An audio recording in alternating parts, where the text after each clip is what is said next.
Hoje nós vamos acompanhar um thriller de Stephen King, Billy Summers.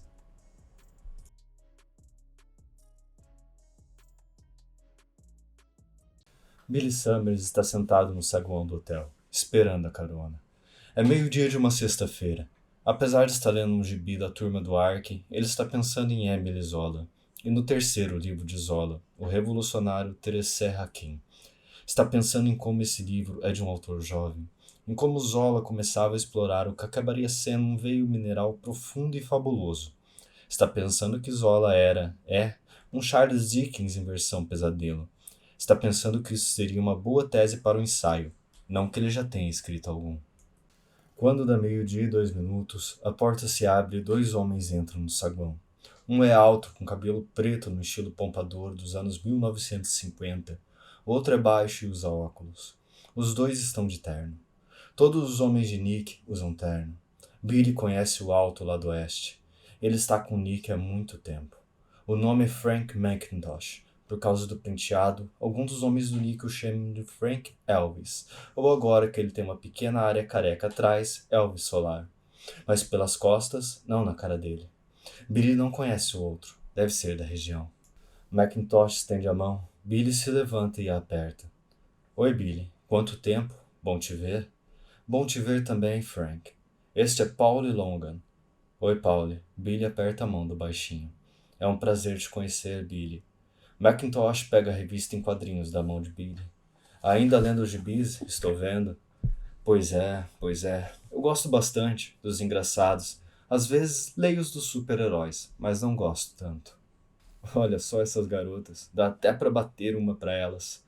Beth e Verônica, diz Billy pegando a revista de volta. Verônica é a namorada do Ark, e Beth queria ser. Você lê livros também? Pergunta Logan.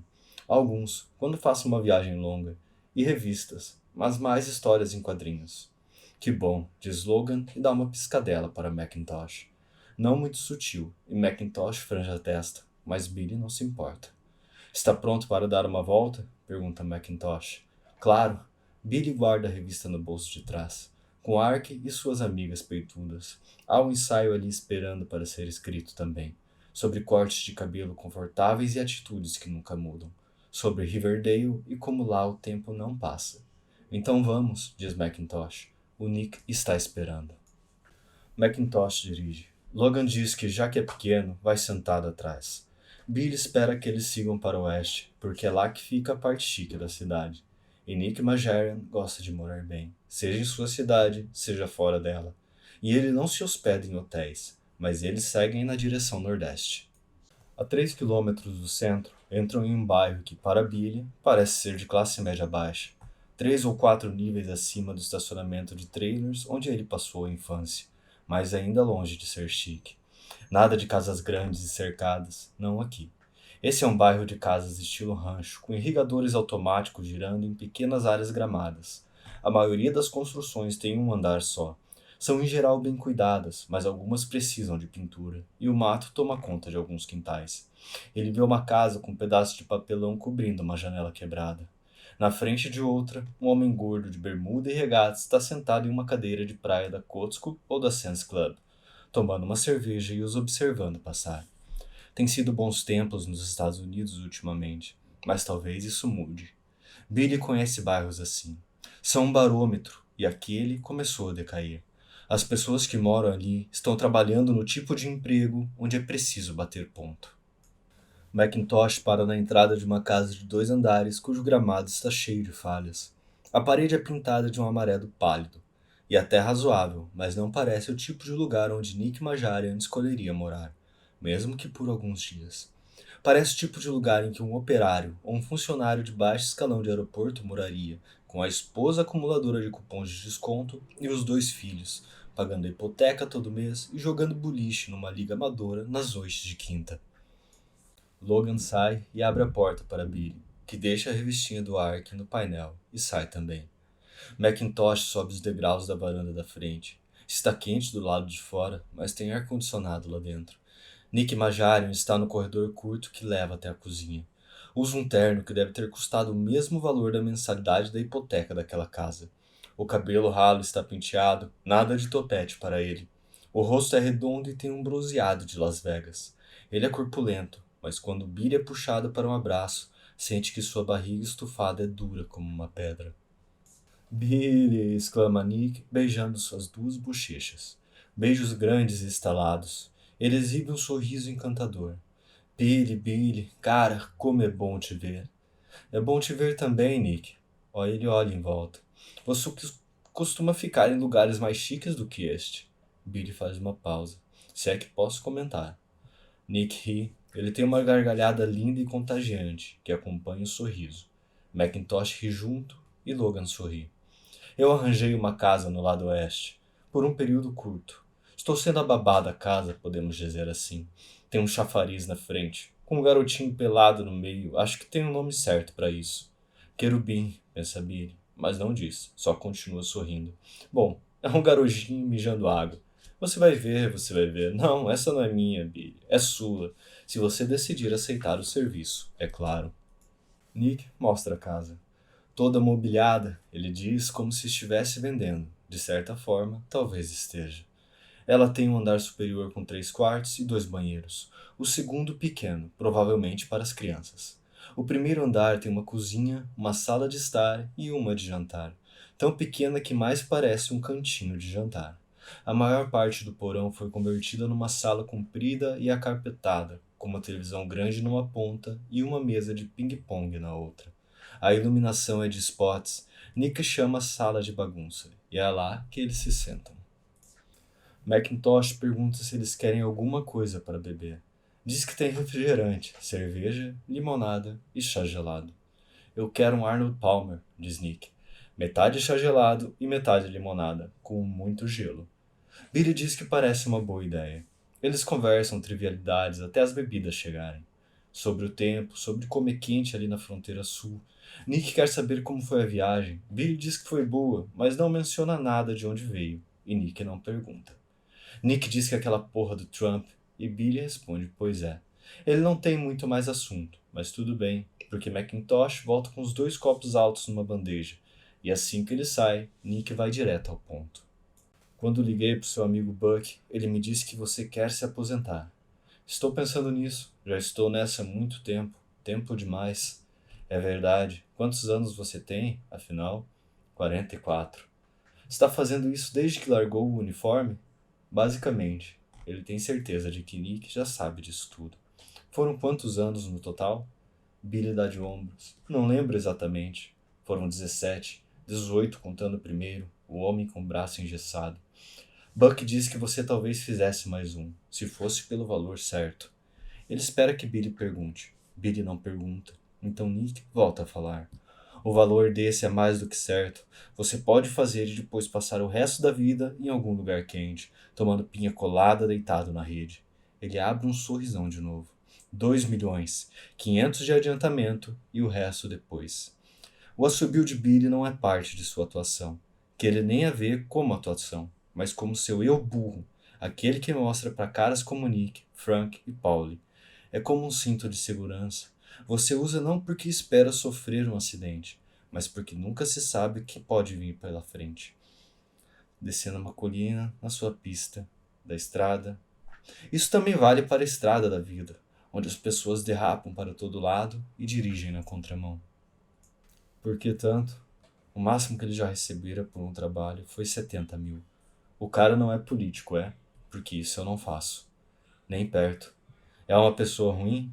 Nick ri, balança a cabeça e olha para Billy com um carinho genuíno. Com você é sempre a mesma pergunta. Billy assente. Seu eu burro pode ser um otário, mas aí está uma verdade. Ele só faz se for gente ruim. É assim que consegue dormir à noite. É evidente que ganhou a vida trabalhando para gente ruim, sim, mas Billy não enxerga isso como um dilema moral. Não tem problema com pessoas ruins que pagam para fazer com que outras pessoas ruins sejam mortas. Ele basicamente se vê como um gari armado. É uma pessoa muito ruim. Certo. E os 2 milhões não são meus. Sou só o intermediário aqui. Vou receber o que você poderia chamar de uma tarifa pelo agenciamento. Não sai da sua parte, a minha por fora. Nick se inclina para a frente, as mãos unidas entre as coxas. A expressão dele é sincera, com olhos fixos no de Billy. O alvo é um atirador profissional, como você. Só que esse cara nunca pergunta se a pessoa é boa ou ruim. Não faz essa distinção. Pelo valor certo, ele faz o trabalho. Vamos chamá-los de Joey. 6 anos atrás, talvez 7, não importa. Esse Joey apagou um garoto de 15 anos a caminho da escola. O garoto era uma pessoa ruim? Não. Na verdade, era um aluno exemplar. Mas alguém queria mandar um recado para o pai dele. O garoto era a mensagem. Joe era o mensageiro. Billy se pergunta se essa história é verdade. Talvez não seja. Tem um quê de conto de fadas, mas por algum motivo parece verdade. Você quer que eu mate um matador, como se estivesse tentando esclarecer. Na mosca. Joe está preso em Los Angeles agora, na penitenciária Man Central, acusado de agressão e tentativa de estupro.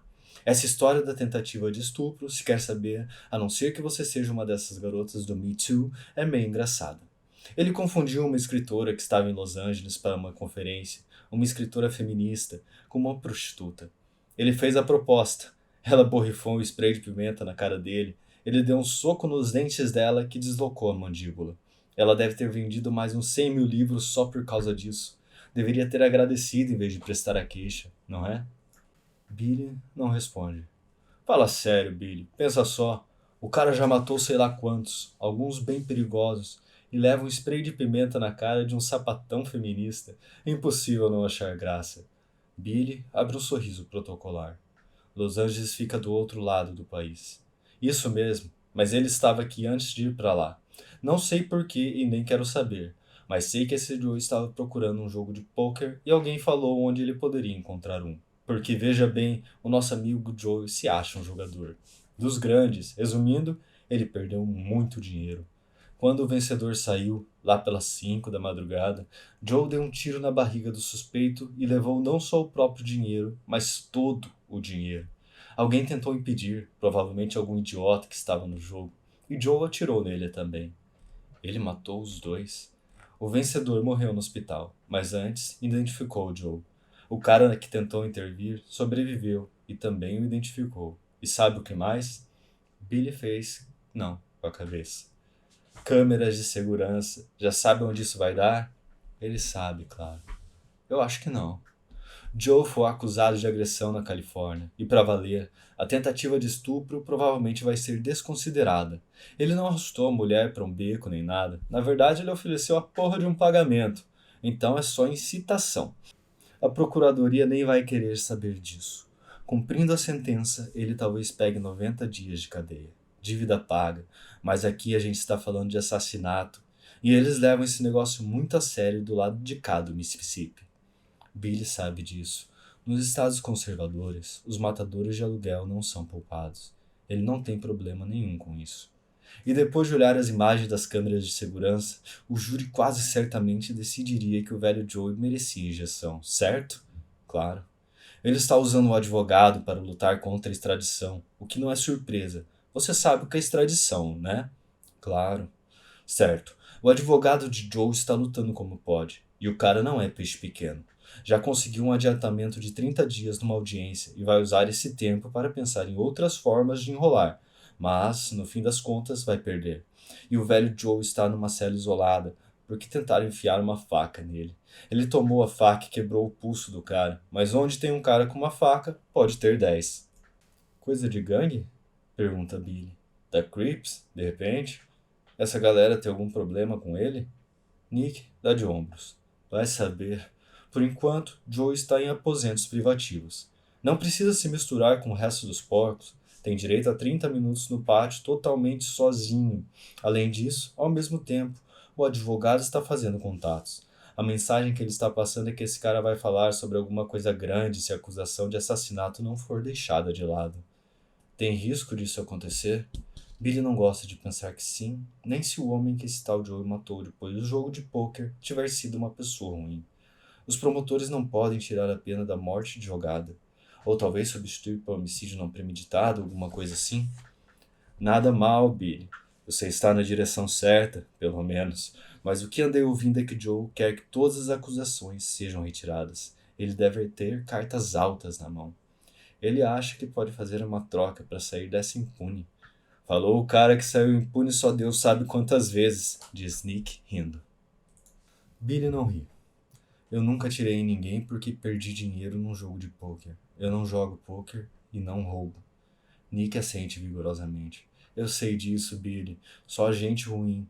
E eu estava só pegando um pouco no seu pé. Toma um gole aí. Billy toma um gole. Ele está pensando. 2 milhões por um serviço. E também, qual é a pegadinha? Alguém deve querer muito impedir que esse cara entregue o que tem. Nick aponta um dedo como uma arma para ele, como se Billy tivesse feito uma dedução incrível. Você sabe das coisas. Eu recebi uma mensagem de um cara daqui. Você vai conhecê-lo se aceitar o serviço. Dizendo que estavam procurando um atirador profissional que fosse o melhor dos melhores.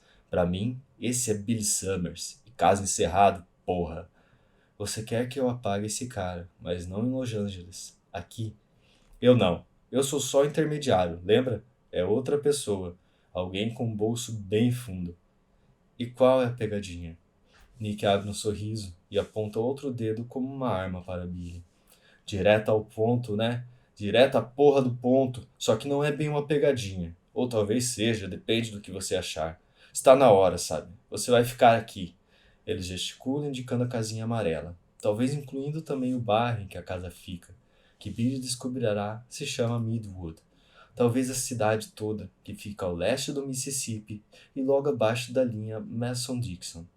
Por um bom tempo. Eles conversam mais um pouco. Nick informa que o ponto está determinado, ou seja, o lugar de onde Billy vai atirar. Ele diz que Billy não precisa decidir nada até ver o lugar ou ouvir mais sobre. Isso vai ser com Ken Hoff. É o cara da região.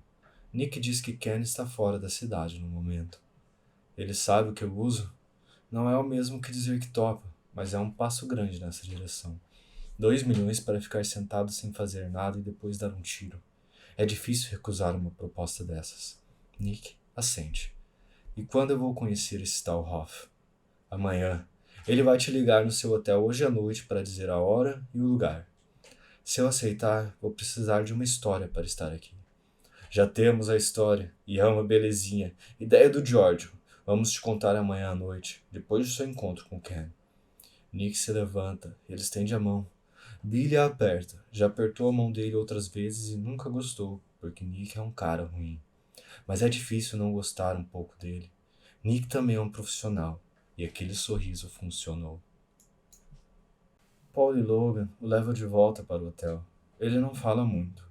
Pergunta se Billy fica incomodado com o rádio e, quando Billy diz que não, coloca numa estação de rock suave. Em determinado momento, ele diz: Lockins e Messina são os melhores. Exceto quando Paul xinga um cara que dá uma fechada nele na rua Cedar, essa é toda a conversa que os dois têm. Billy não se importa. Está pensando em todos os filmes que viu sobre ladrões planejando um último assalto. Se o Noi é um gênero, então o último serviço é um subgênero. Nesses filmes, o último serviço sempre dá errado. Billy não é ladrão, não trabalha com uma gangue e não é supersticioso. Mas essa coisa de último serviço o incomoda mesmo assim. Talvez pelo valor tão alto. Talvez por não saber quem vai pagar a conta e nem por quê. Talvez até por causa da história que Nick contou sobre como o alvo matou um estudante exemplar de 15 anos. Você vai ficar? Pergunta Polly ao carro na entrada do hotel. Porque esse tal Hoff vai conseguir a ferramenta de que você precisa. Eu mesmo poderia fazer, mas Nick disse não. Será que ele vai ficar? Não sei, talvez. Ele faz uma pausa quando está saindo. Provavelmente. No quarto, Billy liga o laptop, muda o marcador de tempo e acessa a VPN, porque hackers adoram hotéis. Poderia tentar pesquisar os tribunais de Los Angeles no Google, já que as audiências de extradição têm que estar no registro público, mas existem jeitos mais simples de conseguir o que quer. E ele quer. Ronald Reagan tinha razão quando dizia: confie, mas confira. Billy entra no site do LA Times e paga 6 meses de assinatura. Usa um cartão de crédito que pertence a uma pessoa fictícia chamada Thomas Hardy, porque Hardy é o escritor favorito de Billy, da escola naturalista pelo menos. Quando entra, pesquisa escritora feminista e acrescenta tentativa de estupro. Encontra meia dúzia de matérias. cada uma mais curta que a anterior. Tem uma foto da escritora feminista que parece uma gostosa com muita coisa a dizer. O suposto ataque aconteceu no pátio da entrada do Beverly Hills Hotel. O suposto criminoso foi descoberto de posse de múltiplas identidades e cartões de crédito. De acordo com o Times, o verdadeiro nome dele é Joe Randolph Allen. Ele se safou de acusação de estupro em Massachusetts em 2012. Joe passou perto, Billy pensa. Em seguida, vai até o site do jornal da cidade em que está. Usa de novo Thomas Hardy para transpor o paywall e pesquisa vítima de assassinato no jogo de pôquer. A matéria está lá, e a fotografia do sistema de segurança que acompanha é certeira. Uma hora antes, a luz não estaria boa o suficiente para mostrar o rosto do sujeito, mas o marcador no pé da foto de 5h18. O sol ainda não nasceu, mas quase, e o rosto do sujeito parado na viela é tão claro quanto qualquer promotor desejaria que fosse. Ele está com a mão no bolso, esperando do lado de fora de uma porta que diz zona de carga e descarga, não bloqueie. Se Billy fosse do júri, provavelmente votaria pela injeção, só com base naquilo, porque Billy Summers é especialista em premeditação, e é isso que ele está vendo ali. A matéria mais recente no jornal de Red Bluff diz que Joe Allen foi preso em Los Angeles por crimes não relacionados àquele. Billy tem certeza de que é visto por Nick como alguém que acredita em tudo o que dizem. Como todo mundo para quem trabalhou nesses mais de 14 anos, Nick acha que, fora sua capacidade incrível e quase paranormal de atirador, Billy é meio lento, talvez até no espectro autista. Nick acredita no eu burro, porque Billy se esforça para não exagerar. Não fica de boca aberta, não fica de olhar vidrado, não dá sinais explícitos de estupidez. Um gibi do Ark faz maravilhas. O livro de Zola que ele está lendo fica escondido no fundo da mala. E se alguém revirasse a mala, Billy diria que encontrou no bolso do assento da frente no avião e o pegou porque gostou da garota na capa. Ele pensa em pesquisar sobre o tal estudante exemplar de 15 anos, mas não há informações suficientes. Poderia passar a tarde toda no Google sem encontrar nada. Mesmo que encontrasse, não poderia ter certeza de que era o garoto certo. Basta saber que o resto da história de Nick está batendo. Billy pede um sanduíche e um bule de chá. Quando a comida chega, senta-se junto à janela, comendo e lendo Terese Hakim. Ele acha que é tipo James M. Cain, misturado com um gibi de terror da EC dos anos 1950. Depois do almoço tardio, deita-se com as mãos embaixo da cabeça e do travesseiro, sentindo o frescor que se esconde lá. Que, como a juventude e a beleza, não dura muito. Vai ver que esse Ken Hoff tem a dizer. E se a história dele também bater, acho que ele vai aceitar o serviço. A espera vai ser difícil. Ele nunca foi bom nisso. Tentou o Zen uma vez, não deu certo, mas por $2 milhões ele consegue esperar. Billy fecha os olhos e dorme. Às 7 daquela noite, ele janta a comida do serviço de quarto e vê O Segredo das Joias no laptop. É um filme sobre um último serviço que dá errado, claro. O telefone toca. É Ken Hoff. Ele diz onde vão se encontrar na tarde seguinte. Billy não precisa anotar. Escrever coisas pode ser perigoso, e ele tem uma boa memória. Como a maioria dos astros de cinema, fora os caras que Billy vê na rua imitando esses astros de cinema, Ken Hoff tem barba rala, fazendo parecer que esqueceu de se barbear por 3 ou 4 dias. Um visual infeliz para Hoff, que é ruivo. Ele não parece durão, parece que se queimou demais no sol. Os dois estão sentados em uma mesa sob a sombra de um guarda-sol em uma lanchonete chamada Sunspot Café. Fica na esquina da Main, com a Court. Billy imagina que o lugar seja movimentado durante a semana, mas naquela tarde de sábado está quase deserto do lado de dentro, e eles estão com as mesas externas só para si. Hoff parece ter uns 50 anos, ou talvez uns 45 sofridos. Está bebendo uma taça de vinho. Billy toma um refrigerante diet. Não acho que Hoff trabalha para Nick, porque Nick mora em Las Vegas, mas ele tem o dedo enfiado em muitas tortas, nem todas no oeste. Nick Majarian e Ken Hoff podem ter algum tipo de conexão, ou talvez Hoff esteja ligando ao cara que vai pagar pelo serviço, sempre supondo que o serviço aconteça, é claro. Aquele prédio do outro lado da rua é meu, diz Hoff. Só tem 22 andares, mas isto basta para ser o segundo mais alto de Red Bluff. Vai ser o terceiro mais alto quando o Higgins Center subir. Vão ser 30 andares de altura, com shopping. Também estou metido nele, mas sabe esse aqui? É todinho meu. Riam do Trump quando ele disse que ia consertar a economia. Mas está dando certo, está dando certo. Billy não tem interesse em Trump e nem na economia de Trump, mas observa o prédio com interesse profissional. Tem certeza que é de lá que vai dar o tiro. Chama-se Torre Gerrard. Billy acha que meio exagerado chamar um prédio de 22 andares de torre, mas também acha que naquela cidade de pequenas construções de tijolos, a maioria velha, ele até que parece mesmo uma torre. No gramado bem cuidado e bem irrigado, em frente a uma placa diz apartamentos de luxo e escritórios disponíveis, com um número para ligar. A placa parece estar lá há algum tempo. Não está ocupado como eu esperava, explica Hoff. A economia está a todo vapor, sim. As pessoas estão cagando dinheiro e 2020 vai ser ainda melhor. Mas você ficaria surpreso com quanto disso é coisa da internet, Billy. Tudo bem te chamar de Billy? Claro. O que quero dizer é que estou meio apertado esse ano. Ando com problemas de fluxo de caixa desde que comprei com uma parte da WWE, mas com 3 afiliadas, como eu ia dizer não? Billy não fazia ideia do que ele estava falando. Algo relacionado à luta livre profissional, talvez? Ou ao Monster Jam, que fica anunciando na televisão? Já que Hoff acha que ele deveria saber, Billy aceite como se soubesse. Os velhos babacas cheios de grana acham que eu estou longe demais, mas a gente tem que apostar na economia, né? Rolar os dados enquanto estão quentes. Gastar dinheiro para poder ganhar dinheiro, certo? Claro. Então eu faço o que tenho que fazer. E pô, eu reconheço uma coisa boa quando vejo isso. E é esse um bom negócio para mim. Meio arriscado, mas preciso de uma ponte. E Nick me garante que, se você for pego, eu sei que não vai ser, mas se fosse, você ficaria de bico calado. Ficaria assim. Billy nunca foi pego e não pretende ser pego dessa vez. Código das ruas, né? Claro. Billy acha que Ken Hoff viu filmes demais.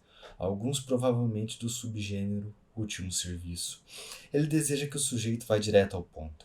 Está quente, mesmo debaixo do guarda-sol, e abafado. Aquele clima é para os pássaros, Billy pensa, e nem eles devem estar gostando. Consegui um cantinho ótimo para você no 5º andar. 3 cômodos, escritório, recepção e uma cozinha pequena. Uma cozinha, que tal isso, hein? Você vai ficar bem, não importa quanto tempo leve. Acomodações 5 estrelas. Não vou apontar onde é, mas você sabe contar os andares até o 5º, né? Claro, penso Billy. Eu consigo até andar e mascar chiclete ao mesmo tempo. O prédio é quadrado, uma caixa de sapato com janelas. Então tem 2 cantos no 5º andar. Mas Billy sabe de qual Hoff está falando. O da esquerda. Da janela, ele faz uma diagonal até a rua Kurt, que só tem 2 quarteirões. A diagonal, a trajetória do tiro que ele vai dar, se aceitar o serviço, termina nos degraus do fórum. É um prédio de granito cinza, espalhado. Da justiça vendada, segurando a balança no meio. Dentre as muitas coisas que ele nunca vai contar a Ken Hoff, a justiça é baseada em Justitia, uma deusa romana mais ou menos inventada pelo imperador Augusto. Billy volta a olhar para o escritório do canto do 5º andar e observa novamente a diagonal. Parecem ser uns 500 metros da janela até a escada. É um tiro que ele seria capaz de dar mesmo com vento forte, se tivesse a ferramenta certa, claro. O que você trouxe para mim, afinal, Sr. Hoff? Hã? Por um momento, o eu burro de Hoff fica plenamente visível. Billy faz um gesto dobrando o indicador da mão direita. Poderia ser interpretado como vem cá, mas nesse caso não é. Ah, claro! O que você pediu, certo? Ele olha em volta, não vê ninguém, mas fala mais baixo mesmo assim. Um Remington 700. A M24. Essa é a classificação militar. Hoff enfia a mão no bolso de trás, pega a carteira e remexe nela, tira um pedaço de papel e olha. M24. Certo. Começa a guardar o papel na carteira, mas Billy estende a mão. Hoff lhe entrega o papel. Billy o guarda no bolso.